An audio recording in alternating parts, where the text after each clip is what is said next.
Historia ya Yona aliyemezwa na samaki. Hadithi ya uasi, rehema na Mungu asiyekata tamaa. Kuna hadithi moja katika Biblia, hadithi ambayo watu wengi wameisikia, lakini wachache sana wameielewa kwa undani wake. Ni hadithi ya mtu aliyemkimbia Mungu. Ni hadithi ya dhoruba kali baharini. Ni hadithi ya samaki mkubwa aliyemmeza mwanadamu mzima na kumtoa akiwa hai baada ya siku 3. Lakini swali kubwa ni hili: je, kweli Yona alimezwa na samaki tu, au alikuwa anamezwa na hatima yake? Kwa nini Mungu alimtuma Yona, na kwa nini Yona alikataa? Na kwa nini mji mwovu kama Ninawi ulipewa nafasi ya pili? Leo hatutasimulia hadithi ya kawaida. Leo tutafungua siri nzito ya historia ya Yona.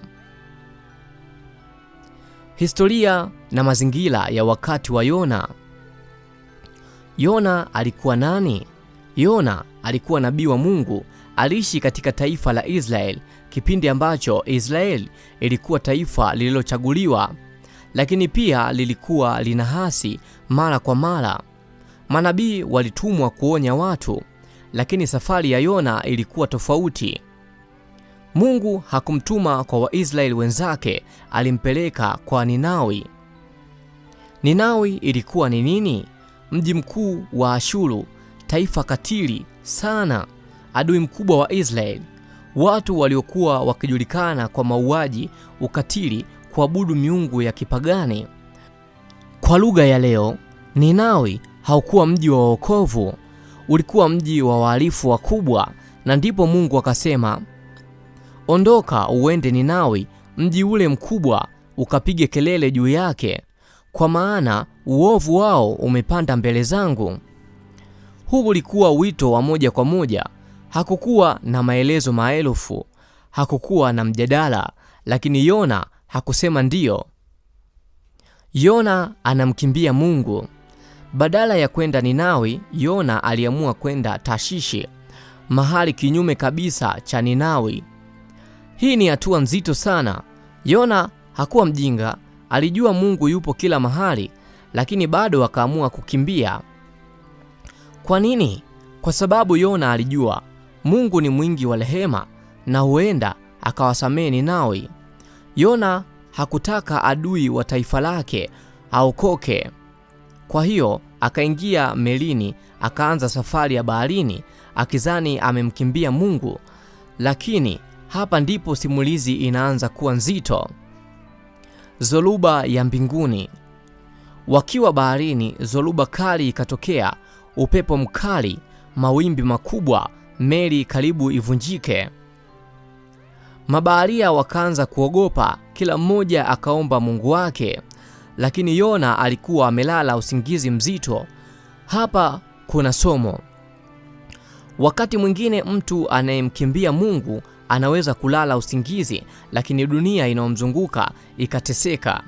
Mabaharia wakapiga kula ikamwangukia Yona. Ukiri wa Yona. Yona akasema, mimi ni Mwebrania, namcha Bwana aliyeumba mbingu na nchi. Wakaogopa sana. Yona akajua tatizo si dhoruba, tatizo ni yeye mwenyewe. Akasema, nichukueni mkanitupe baharini, ndipo bahari itatulia. Huu ni wakati wa maamuzi makubwa.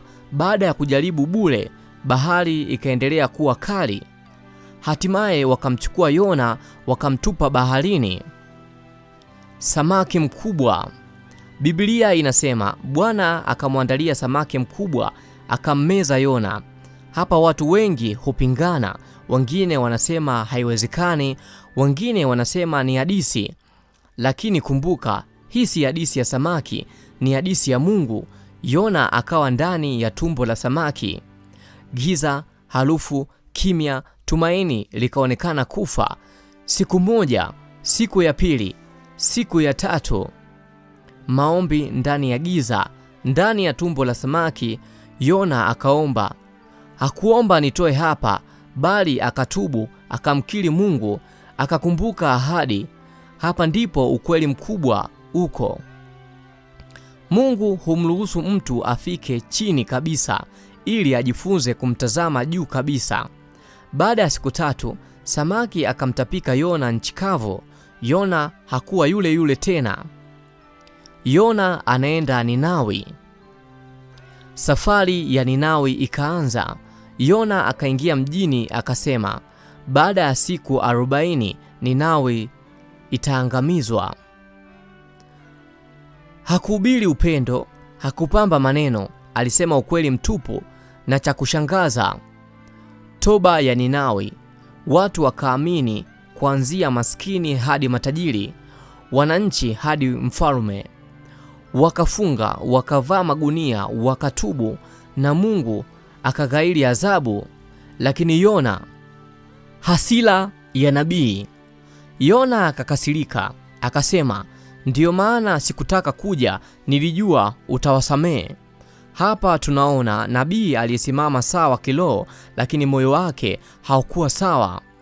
Mungu akamfundisha kwa mfano wa mti, akaonyesha kuwa rehema ya Mungu ni kwa wote, sio kwa kundi moja tu. Funzo kubwa la Yona. Funzo la kwanza, huwezi kumkimbia Mungu. Funzo la pili, Mungu anajali hata wale tunaowachukia. Funzo la tatu, rehema ya Mungu ni kubwa kuliko hasira ya mwanadamu. Funzo la 4, wakati mwingine samaki mkubwa ni wokovu wako. Hitimisho la kuvutia. Je, wewe unamkimbia nini? Ninawi yako ni ipi? Samaki wako mkubwa ni yupi? Au labda tayari uko ndani ya tumbo la samaki ukisubiri uamuzi wako wa kutubu? Samaki aliyemmeza Yona alikuwa nani? Biblia haisemi nyangumi, inasema samaki mkubwa. Hii inafungua mjadala mkubwa. Nadharia moja, nyangumi sperm whale anaweza kummeza mtu mzima. Ana tumbo kubwa. Watafiti wanadai anaweza kubeba hewa kwa muda, lakini nyangumi hana meno ya kukata tumbo, lina tindikali kali. Nadharia ya pili, shaki mkubwa whale shark. Shaki mkubwa zaidi duniani, anakula kwa kumeza, hana tabia ya kushambulia binadamu. Baadhi ya wanahistoria wanaamini hii ndiyo chaguo lenye uwezekano zaidi. Nadharia ya tatu, samaki maalum aliandaliwa. Biblia inasema Bwana akamwandalia samaki mkubwa. Hii ina maana hakukuwa na samaki wa kawaida, hakukuwa tukio la bahati mbaya. Huu ni muujiza wa moja kwa moja. Je, Yona alikuwa hai siku 3? Hili ndilo swali linalowatesa wengi. Kisayansi, ndani ya tumbo hakuna hewa ya kutosha, joto kali, tindikali. Kitaalamu mwanadamu hawezi kuishi, lakini hapa ndipo siri iko. Yona hakuokolewa na biolojia, aliokolewa na utii uliochelewa. Hii haikuwa science, ilikuwa ni mamlaka ya muumba wa science. Kaburi la muda. Yona mwenyewe anasema, kutoka tumboni mwa kuzimu niliita. Hii ina maana gani? Giza, kifo cha matumaini, upweke, kukataliwa, kimya, hukumu. Tumboni mwa samaki, Yona alikufa kwa kiburi na kuzaliwa upya kwa unyenyekevu. Kwa nini sio 2 au 4? Hii si namba ya bahati.